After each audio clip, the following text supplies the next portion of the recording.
안녕하세요. 세계과학관 김영학입니다.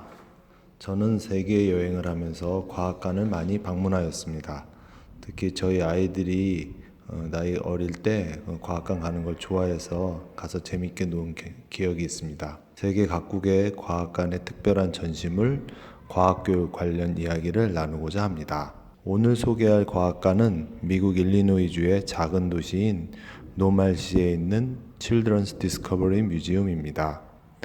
작은 도시에 이런 훌륭한 박물관이 있어서 소개합니다. 2010년, 11년 2년간 이 도시에 살면서 이곳을 수십 번 방문한 경험이 있습니다. 이 박물관은 삼성 어린이 박물관, 경기도 어린이 박물관과 성격이 비슷합니다. 물놀이 시설도 있고요. 아이들이 즐겁게 신나게 놀다 갈 수 있는 그런 공간입니다.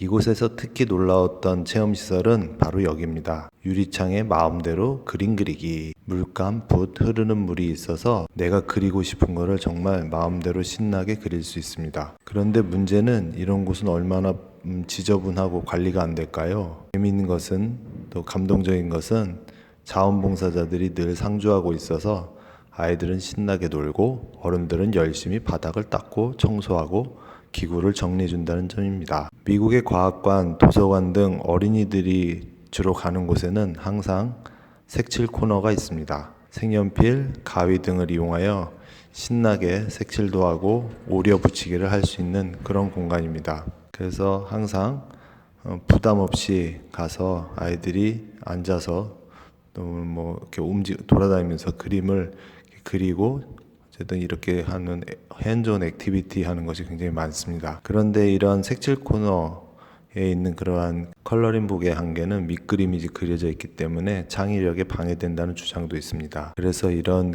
그림책처럼 그림의 일부만 그려져 있고요. 자유롭게 그림으로 표현하게 하는 방법도 있었습니다. 이런 류의 책들이 굉장히 많은 걸 보고 굉장히 인상 깊었습니다.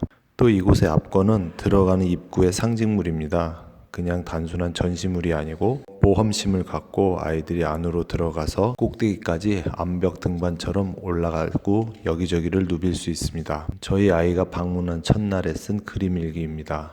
아마도 오래오래 기억이 되는 좋은 시설이었던 것 같습니다. 얼마 전 경기도 어린이박물관에 갔다가 아주 반가운 시설물이 있었습니다. 바로 21세기 잭과 콩나무 시설.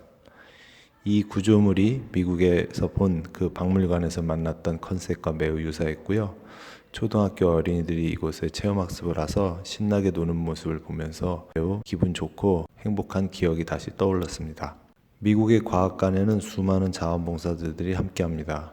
저도 한 학기 자원봉사를 한 경험이 있습니다. 과학관에 마련된 체험 부스를 운영하는 역할을 했고요. 그런데 부스를 운영하면서 재미있는 사실을 하나 발견했습니다. 아이들이 체험을 할 때 엄마들은 거의 옆에 오지 않습니다. 그냥 뒤에서 지켜만 보고 있다는 점이 굉장히 인상 깊었습니다. 우리나라의 경우 대한민국 과학축전이나 여러 가지 그 체험 활동이 있을 때 아이보다 오히려 엄마가 더 나서서 적극적으로 활동을 하는 경우가 종종 있는 모습을 봅니다. 그 이유는 많은 과학관에 적혀 있는 글귀를 보고 알게 되었습니다. Play is child's work. 바로 이런 문구가 참 많이 있었습니다. 또한 과학관 가이드북을 읽어보면 다음과 글들을 볼 수 있었습니다. 결국 아이들이 와서 재밌게 노는 공간, 아이들이 주도적으로 하라는 것, 그 다음에 아이들이 선택하게 하는 것, 열린 질문을 하는 것을 엄마들에게, 부모님들에게 얘기해 줍니다. 이것은 아이들의 주도성, 아이들의 선택권을 존중해 준다는 뜻이라고 생각합니다. 미국에는 이런 어린이 박물관이 200여 개 이상이 됩니다. 과학관 숫자까지 합치면 엄청난 숫자라고 생각합니다. 이런 모든 시설을 1년에 $130의 가족 회원으로 가입만 하면 미국뿐만 아니라 전 세계 유명한 과학관도 이용할 수 있었습니다. 참고로 우리나라의 과천과학관도 이용 목록에 포함되어 있습니다. 이런 사회적 자본의 풍부함이 선진국의 힘이라고 생각합니다. 우리나라의 중소도시에도 이런 어린이 과학관이 좀 더 많이 생기길 꿈꿉니다. 고맙습니다. 세계의 과학관 김영학이었습니다.